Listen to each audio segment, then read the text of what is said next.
going on, everybody? Fr8sK8R here. We've got Trainee Andrew with us. He's going to be in on this discussion. We're going to talk about leasing, being a successful independent contractor. Some of this stuff refers to prime, but pretty much these practices can all be practiced with any company that you run for as an independent contractor. A lot of this could be for a company driver, but the focus is basically our LLC independent contractors, people with your own authority if you wanted to go that route, buying your own truck, anybody that is basically taking that next step away from a company. So this is how I run my truck. This is how I run my business. Use it as a tool. Use this video as a tool, not as, you know, oh, Fr8sK8R said this is the way it's got to be. That's not what I'm saying. This is how I do it, and this is how I view it. So this is my view of a successful LLC, and Trainee Andrew, he's going to be chiming in if he's got a question, stuff like that. So we're going to kind of do it back and forth like that. Also, a link to his channel is going to be in the description. He kind of vlogs his whole experience through Prime and everything. So it's pretty cool, guys. Go check it out. It's going to be in the description. So first things first, we're going to talk about, you got any questions? No. Nothing right now? Yep, okay. First things first, guys, we're going to talk about, and I took a couple hours today while we're waiting to get unloaded and jotted down a bunch of stuff here. All right, let's see here. What do we got? I am a huge numbers guy, so I keep up with everything. It doesn't matter if I buy a $3 battery for my remote and my TV here in the truck. I keep up with it every single week. The first thing we need to talk about is continue to grow every day. Keep an open mind and ask questions.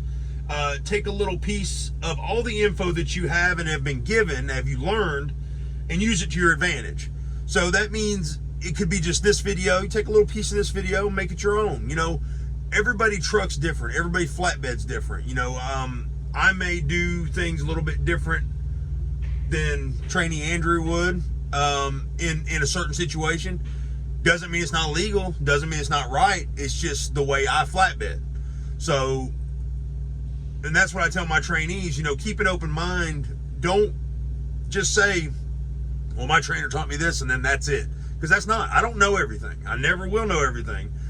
And that comes along with just keeping that open mind and wanting to learn every single day. Next thing we want to talk about, everybody talks about, you know, it's so hard to make money out here in trucking. It's so hard to make money leasing, and it's tough. It is tough, especially your first year. Your first year is really, really bad.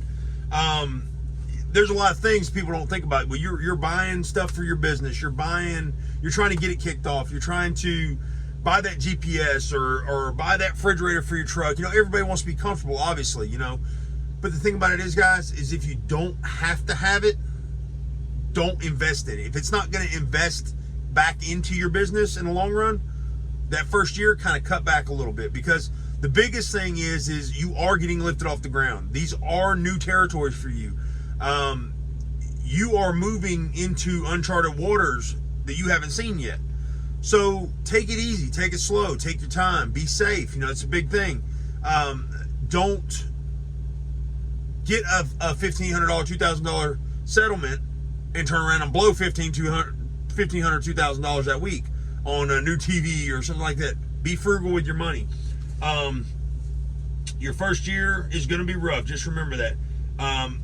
When we start talking about, I'm going to mark these lists off here so I know what I've been talking about. Let's see here. If you absolutely don't need it, don't buy it. Like I said, if it's not going to invest in your business, don't invest in it. Let's see. A lot of things that people don't think about is time management. Manage your time wisely. If you have a load that you have 1,000 miles to go for this load, we run at Prime. Obviously, we run a lot slower than most people, okay? And a lot of people bash us about it. You know, leases on 65 and companies on 62 miles per hour. But I teach my guys to run an 8-hour to 8-hour 15-minute shift and leave 30 minutes on duty for their pre-trip, post-trip fueling, whatever may come within their shift. And the reason I do that is because we work off of a 70-hour clock, but it's an 8-day period that you work on this 70-hour clock with. So a lot of people don't understand this. If you start on Saturday morning or Monday morning, say you start on Monday morning, okay, and you drive 8 hours. Next Monday at midnight, those 8 hours that you drove, if you didn't get a reset, next Monday at midnight, 7 days and midnight, so the 8th day would be Tuesday. The 8th day is going to be Monday at midnight. So you're going to get back those hours that you drove that Monday before. So 70 divided by 8 is 8.75, which equates to 8 hours and 45 minutes. So time management is crucial. If you don't have time on your clock to run, you're not available, you're not going to make any money. So just keep that in mind, guys. Try to keep your time to where if you have to run recaps, you're not guaranteed a reset at the end of the week. You don't have that dedicated route or whatever, you're going home. Keep your time to where you know, hey, come Saturday, come Sunday, I'm going to have 8 hours to run. I'm going to have 8.5 hours to run. And even in a prime truck, most people don't know this, but in a prime truck, we can cover 500 miles in 8 hours and 8.5 hours. So for you guys out there that are running the 75, 80, 85 mile an hour truck, especially when you're running out west, out Midwest, you guys can cover a lot more than that. So keep your recaps right. This e-log thing is serious for us. I mean, we have to really, really, really manage our time and manage our logs correctly, because that's vital to our success as far as the independent contractor goes. Chime in if you have any questions, Andrew. Okay. Trip planning is important. Okay. Be efficient. I like to use Trucker Path. I have several GPSs I run. I run a Garmin, which is the diesel cam, which doubles as a dash cam. I also have a separate Garmin dash cam. God forbid that one didn't pick up whatever it was supposed to pick up. But that's my stop GPS. So if we start a shift and Trainee Andrews says, where are we gonna stop at and swap out during my shift? We'll go through Trip Planner together on Trucker Path, and we'll say, hey, you're only gonna be able to drive about 480 miles today with the recaps we got coming back. We're gonna stop here. So our swap out point goes into the Garmin, and then I run a Rand McNally, which I call the in-game GPS. That's where our final destination is for our trips. It always stays in the Rand McNally. It just updates automatically depending on where we're going. And if you have to custom plan a route because of weather, do whatever you got to do. But be efficient. Plan your route before you even move your truck.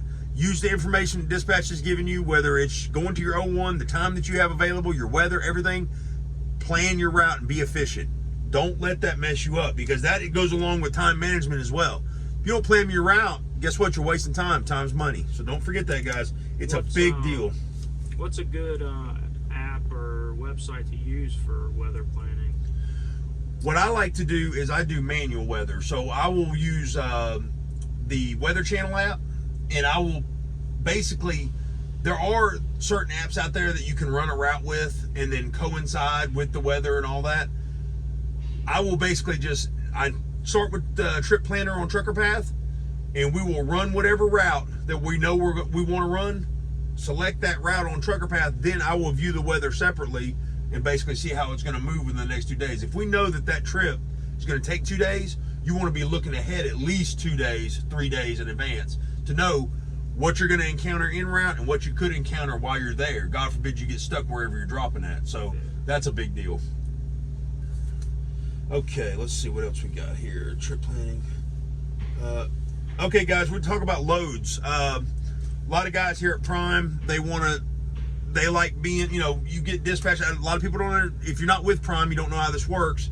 As a lease operator, there's 2 ways you can get a load here at Prime, which I think you should have a little bit more choice in, but it's not up to me. So, like I said, I like running for Prime. I'm happy with it. You have the traditional dispatch where they'll send you over a load. If you don't like that load, you deny it. Obviously, you got to give them a reason.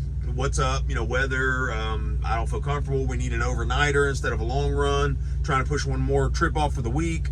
But there's also what's called a load selection, and this is still kind of in testing.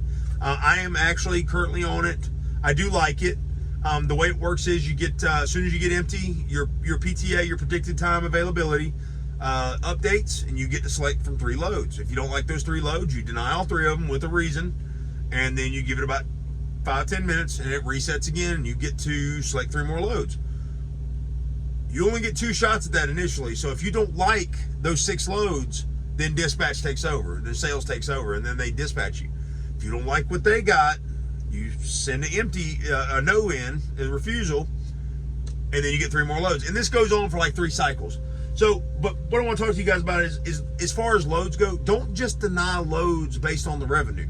Don't just deny loads based on dollar per mile. There's a lot of other factors that go into this. It's not just rate per mile alone or revenue alone. What is your situation? You have to break it down and look at it. Do you have to be somewhere at a certain time? Do you have an appointment you may miss?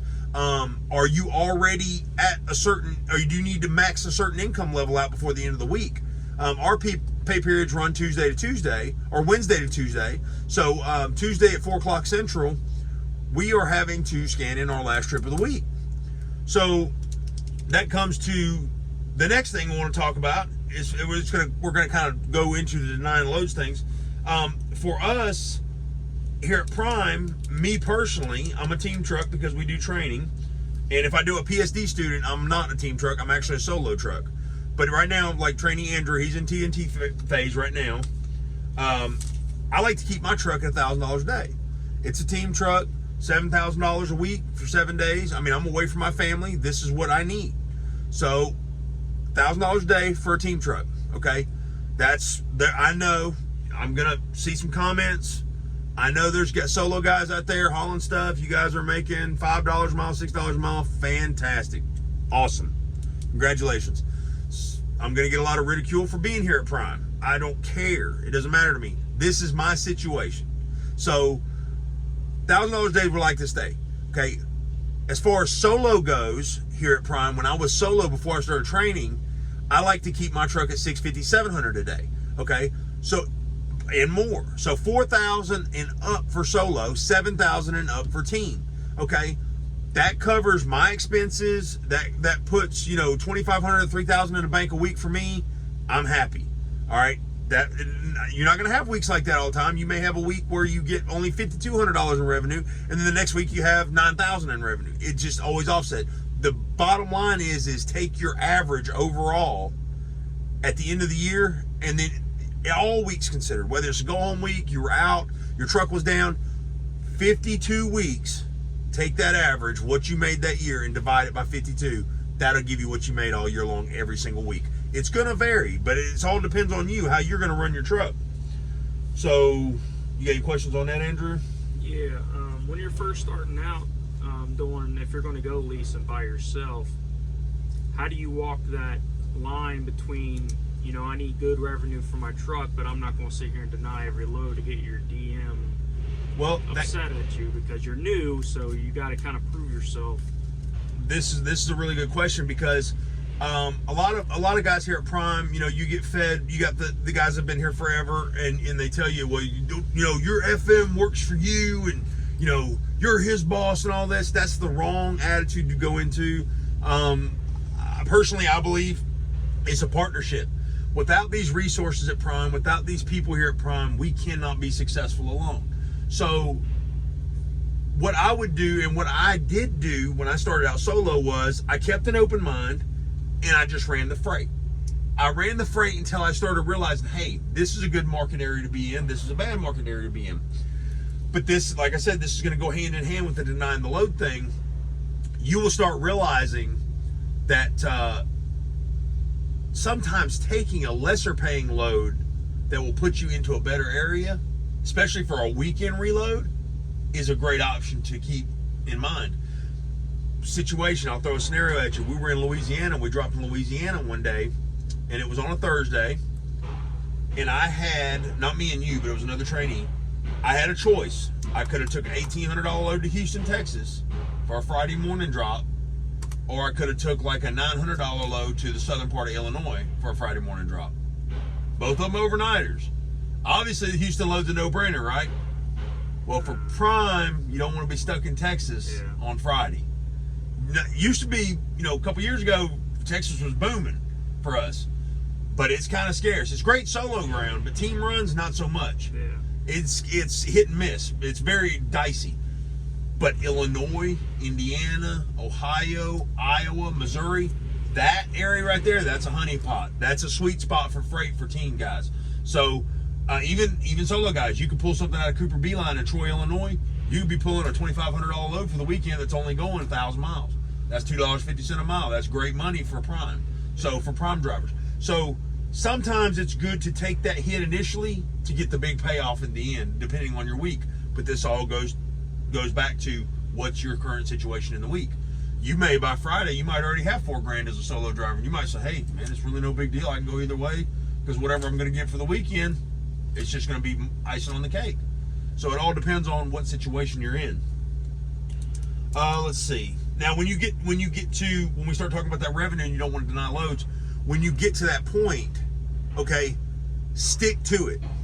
Okay, if you're at prime, okay, they call the 4,000. When you take the Ace Lease class, they'll tell you this. $4,000 is their market example. Okay, for solo guys, stick to it. Okay, you run your truck right.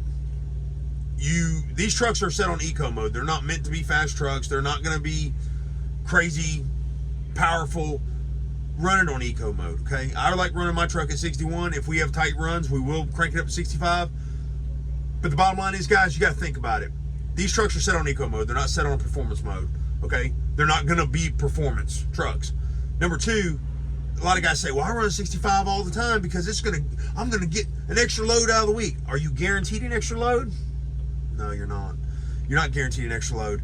And the bottom line is I can tell you from my experience, running 65 in a prime truck, you're going to do more harm than good because all you're doing is fighting traffic with everybody else. Because you're trying to stay up with everybody else doing 65 and 70. You're constantly having to try to get out of everybody's way. And we couldn't pass a turtle, okay, on a skateboard with a tailwind. I mean, we could not. I mean, that's how slow we are. So it's best to just tone it down, especially if you have a brand new truck.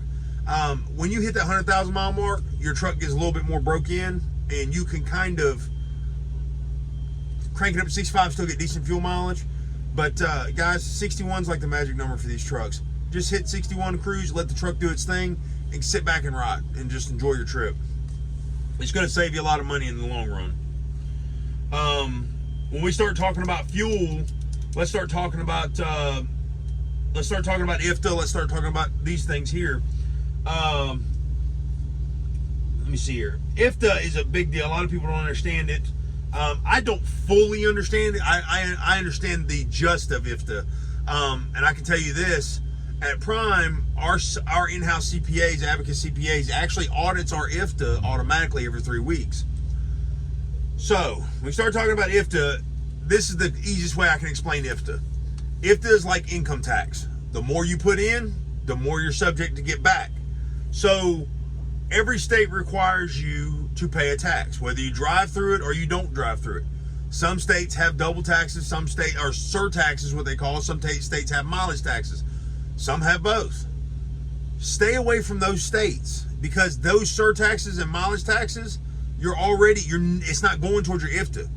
Okay, all it's doing, they're taking it away from you. That's it. It doesn't go in the IFTA pot. You know, if you pay, 79 cents a gallon tax in PA, and then you ride through New York and fill up in New York, well, they're going to get that surtax or that mileage charge from you plus their tax. But that mileage charge doesn't go through IFTA. You don't get that money back. So stay away from fueling in those states. Those states are going to be Indiana, Kentucky, and Virginia. They have the surtax states. That's taxes you don't get back. The mileage tax states are Kentucky, New York, New Mexico, and Oregon. Guys, do whatever you got to do to not fuel in these states. I swear, it's going to pay off in the long run. Let the taxes that you pay in these other states, especially the high states like Connecticut, PA, California, Washington, and Michigan. These states are the highest tax states in America. Every time you get a chance to fill up there, fill up. Because that tax you paid in that state is pretty much going to cover everything in that general area that you're going to run, all those little states. And a lot of guys run out west, they usually hit Utah, Arizona, Nevada all the time. A couple times a week. If you're running in that little circle there out west, you're going to hit it. So try to stay fueling in PA, Connecticut, California, Washington, Michigan. Stay away from Indiana, Kentucky, New York, Virginia, New Mexico, and Oregon. It's in your best bet, I promise you. Every 3 weeks, I'm usually getting back, and yes, I'm a team truck, I'm not solo. I know we fuel a lot more, but I'm usually getting back between $250 to $400 every 3 weeks, just in IFTA overages. So, guys, it is super important. It makes a big, big deal. Let's see. And when we start talking about fuel and we start talking about our money, as we did earlier, being frugal, keep track of everything. It's a huge deal, guys. If you guys go in there to the Pilot or something and you see a CB antenna that you want, you guys are independent contractors. Everything is a write-off. Even I took S&T Transport out yesterday. He's a good buddy of mine, him and his wife, and Trainee Andrews out. That's a business meeting. That's a business dinner. Okay, that's two companies coming together. Devon's Long Haul Freight and S&T Transport coming together. You better believe that $80 for dinner is getting wrote off. Okay, everything is a write-off. You can't write off your personal meals because that's covered under per diem, and that's an automatic depending on how many days you were out during the year. But guys, you go buy a new pair of boots, write off, save the receipt. You go out and you buy a new GPS, write off, save the receipt. You go out and buy oil out of pocket for your truck, save the receipt. It is essential. I'm going to post up some pictures of some basic expense reports that we have from Abacus that we use, and you guys look at them. You can stop, pause the video, zoom in, you'll be able to see them. It's really good stuff. Keep up with your money. Like, I mean, I know guys that'll say, I said, well, how do you know what you're making at the end of the week? Oh, I don't. I just wait till Friday. That's a fool's game right there. I like being able to let my wife know Monday or Tuesday, depending on when I know I'm dropping, within a couple $100 what's going to hit the bank. And I tell her, take the worst case scenario. Always take the worst case scenario. When you get something, you buy something, come right to the truck, write it down on a little expense report, put a check on the receipt, put it in a manila envelope for that month. Keep track immediately. Don't just throw all your receipts in a trash bag and make your CPA hate you at the end of the year. Okay, because they will. Those people have got your taxes in their hands. So you want to go walk in and hand a trash bag to your CPA? That's on you, brother. I don't want to. I like giving them 12 manila folders saying, here, this is it. This is everything. You don't have to touch anything. There's my settlement from Prime. There's my 1099. Do your thing. You're done. You know, they'll look at me like, man, you know, I'll have your taxes done in 3-4 hours. You're good to go. And that's what I like making that good impression, keeping the people you work with happy. So, you know, you don't want to piss anybody off. That goes back to what we're talking about, you know, your money, you know, what you can figure out before Friday. Anticipate the worst case scenario, okay? Whether it's your money at the end of the week or whether it's your load that you have. Don't use every single bit of time on your load, okay, to goof off or whatever, and they're like, well, I'll deliver it last minute. It's got to open a window, 8 o'clock to 4 o'clock. I can deliver it at 3:30. Why? I'm out here to make money. Are you guys not out here to make money? I understand everybody's situation is different. You got the older couple, they're out here enjoying themselves. They might haul 1 or 2 loads a week, go see the Grand Canyon, go to Whitewater. That's fantastic. You guys enjoy yourself. You've earned it.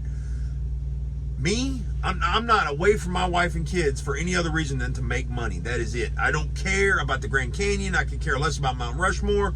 I don't care about the new car that's spinning on the tower next to the highway. I don't care. It doesn't matter to me. So be efficient. If you can get that load off at 7 a.m., get that load off at 7 a.m. If you think you can call that receiver the day before and get it off, get it off. Because guess what? The more you're available, the more freight you can haul, the more money you can make. That's the way that works. That goes to say, you know, keep everything tidy. Whether it's your money, whether it's your paperwork, or whether it's the tools you work with. If you guys go to pull into a shipper receiver, and this goes for both ways, the shipper says, well, it's going to be about an hour before we can get you loaded up. Okay, well, if you've done that load before, go ahead and get your stuff out on the bed. Okay, or if you're a van driver or a reefer driver, go ahead and get it, whatever it is you guys I don't know what you guys do. I'm a flatbed, so I can't. It's my load's the temperature of outside, whatever it is. I don't know. That's on you guys. But be proactive in it and try to take the initial steps to get ready to dock that door, back into that door, and say, hey, look, I'm already untarped. If they can clear you to untarp, untarp. If they can clear you to unstrap, and you don't have to move very far, and you feel safe with it, do it. Be ready. Be proactive. Get your paperwork in order and ready. So as soon as you're unloaded, you scan that paperwork in, you shoot your empty call through the QC, you're out of there. You're on to your next load. You're going to make more money. Keep it tidy, guys. It's very, very, very important. You got anything, Andrew?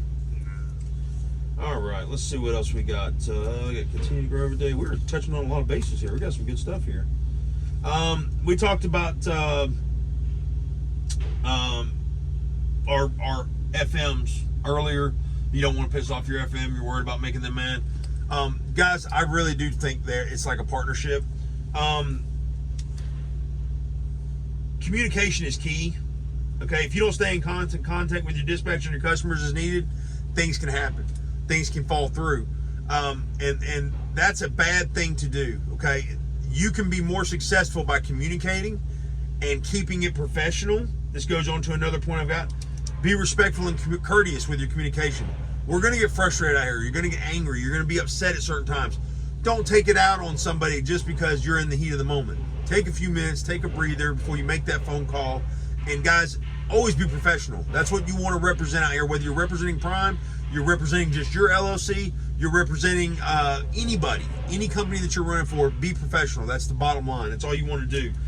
Treat others the way you want to be treated. Do your very, very best and always try to do what's right. If it's not right, don't do it. If you know it's not right, don't do it. If you have a gut feeling, follow your gut. It's usually right.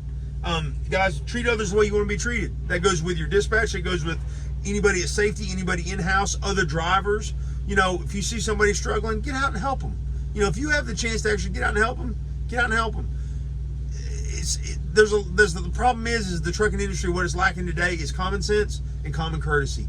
It's not here anymore. It's very, very rare to see that. Guys, let's make a change in that. Let's be professionals and let's bring that back. That would be super, super great. That's going to put a lot of successful areas in your business just by doing that. You'll get a lot more with sugar than you will with spice, I promise you. We've covered communication. Let's see. Take advantage of all your resources and discounts, guys. I know with Prime, we get huge, amazing discounts when we're in-house terminals, whether it's work done, parts, the services, just fluids in general, stuff like that you need, wipers, whatever. Huge discounts versus TA or Love's or even going to a Freightliner or Peterbilt to buy the stuff.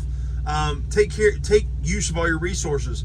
Prime has a great road assist program. We don't pay anything for our trailers, but guys, that being said, doesn't mean we're not responsible. Okay, I cannot tell you how many times I go to pick up a trailer and do a drop and hook, and I've got another video about this too, about this leaving your driver stranded with trailers. But I can't tell you how many times I went to go pick up a trailer, it's got flat tires, missing a light, or lights don't work at all. Thank you, guys. Really? Come on, why? What, you want that done to you? Don't be a jackass and drop a trailer that's got problems. Go get it fixed before somebody else if you know you're not going to have it. It's only the right thing to do. Guys, you're wasting everybody's time and money just so you can make an extra buck a little bit quicker, and that's not right. If you don't want it done to you, don't do it. Just because we don't pay for these trailers doesn't mean we're not responsible for them. You are responsible for them, because I promise you, karma is crazy. What goes around comes around. You're going to be the next one with that bum trailer. Do the right thing, be respectful, get your trailers fixed. Health is huge, guys. I can't really stress this enough. It is a huge big deal. If you guys don't stay healthy out here, you can't drive very long, okay? You got to think of the facts. I've seen guys, I've always been a big guy. That's just the bottom line, I always have. And I'm just now actually being health conscious with I'm doing intermittent fasting, keto, hitting the gym, and I'm feeling a lot better. I'm losing a lot of weight. But a lot of guys, they don't think about it. And I've seen guys that were, this big around, get in a truck for a year and a half. Next time you see them, you're like, God dang, man, I don't even recognize you. Think about it. We're sitting in a truck for 8 to 11 to 14 hours a day. You're not moving. Get out and just do 15, 20 jumping jacks, guys. Kick your metabolism off. Don't always eat the junk food if you don't have to. I mean, guys, just be responsible about it. Even doing 3 minutes of exercise a day, stretching or whatever, makes a huge difference in your life. Drink more water, less soft drinks. Small changes, guys, can make a huge difference in your health, and it will keep you making money. That's how you can be successful. If you can't drive, you can't make money, okay?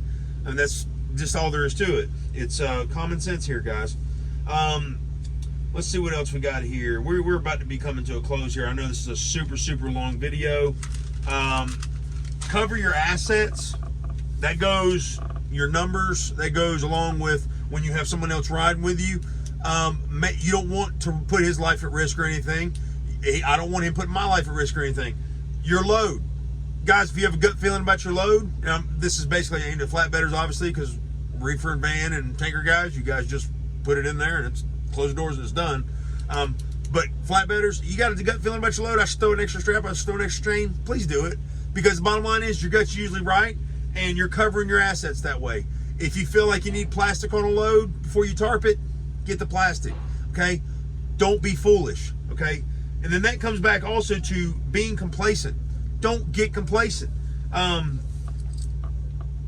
can't stress this enough, guys. Oh, I've been driving for 20 years. Well, 9 times out of 10, the guys that you see flipped over in the curbs and the guys that you see in these crazy wrecks on the highway are older guys. I've been driving this highway for 20 years and they ain't never happened. So, guys, and I'm not saying the young guys don't do it, but don't be complacent. Complacency is going to get you hurt. It's going to get somebody else hurt. You know, always be on your guard. Always be ready to learn something and always be looking. Check your mirrors every few minutes. Keep your eyes on the road. Stay away from your phone. Guys, these are simple little things that will allow you to be a more successful, more efficient driver. These are things that people don't obviously think about all the time, but it's huge. It really is. Last but not least, complacency rolls into safety. Safety. Stay safe above all else. Guys, don't put somebody's life in danger following too closely. Don't try to cut anybody off. Don't try to be Billy Big Rigger, Super Trucker by trying to pass everybody. Guys, respect each other, okay? Just because somebody doesn't respect you, respect each other out on the road. Whether it's making sure your load's fully secured, making sure you're driving correctly. As professional drivers, you can't just drive for yourself. You have to drive for everybody else around you because you have your life in your hands. You have your passenger's life in your hands. You have the person in front of you's life in your hands. You have everybody around you's life in your hands, okay? Drive for everybody else. Don't just drive for yourself. It's not a selfish industry, guys, and it shouldn't be made that way, but be safe, okay? Above all else, think about everybody else's livelihood as well because guess what? You're protecting yours at the same time. So, it is a super, that's above all else, guys. If we can't be safe, we can't be professional drivers, correct? So, Andrew, what you got? I think I'm about to wrap it up here. All right. I would add, especially if you guys are either coming to Prime, planning on going T or whatever, you do want to keep in mind the safety because these trucks do have all kinds of sensors on them. And if you're driving and you hit a hard brake or some reason you get a critical event, that adds 10,000 more miles to your TNT, and believe me, you do not want that because 50,000 miles is some people are getting 60 now. Yeah. So yeah, some people are getting 60. That's more than enough miles you want. You don't want to do anything that's going to add to that. Yeah, the truck definitely has a lot of safety features, guys, and it records everything you do. So you take a curve too sharp, you get a rollover warning, or God forbid you have an accident, you know, you could be terminated or you could be prolonged on your training. You don't want to make a mistake that prolongs your training. The only reason you would ever want to prolong your training is if you don't feel comfortable with something. If you feel like, hey, I'm not ready. And it does happen. Some people aren't ready yet and they don't want to get out. And they say, hey, look, I don't want to run the winter. I'd rather stay with my trainer, you know, and get a taste of winter. It goes back to everybody's scenario is a little bit different. But we have lane detectors. We have On Guard, which is basically a radar that works with the crews that will slow you down automatically. Getting behind cars too fast. Guys, like I said, you know, as far as the trucks go, set it at 61 and roll. You know, 9 times out of 10, in most construction zones are 60. Most speed limits are 65. So 61, it's a good cruising speed. You can stay in the right lane, let everybody do their thing, go around you. You're not fighting traffic and you're being safe. And following distance, I can't say it enough. Following distance, that's a huge deal. Guys, don't be right up on somebody's bumper. You're just asking to get a ticket. You're just asking to get a lawsuit by hitting somebody. You're asking for your career to be over. Be smart, be safe. Don't be Billy Big Rigger Super Trucker. I'm telling you, it's not going to pay off in the long run. Me personally, I'd rather be driving my Yukon at the house or my minivan. This is just a big minivan to me. That's all it is. So stay safe, stay profitable, guys, and use your head. If you got any questions or anything, shoot it down in the comments below. I'll do my very best to get to you ASAP. If you want to know about Trainee Andrews' experiences on the truck, guys, hit him up. Like I said, his link's going to be in the description.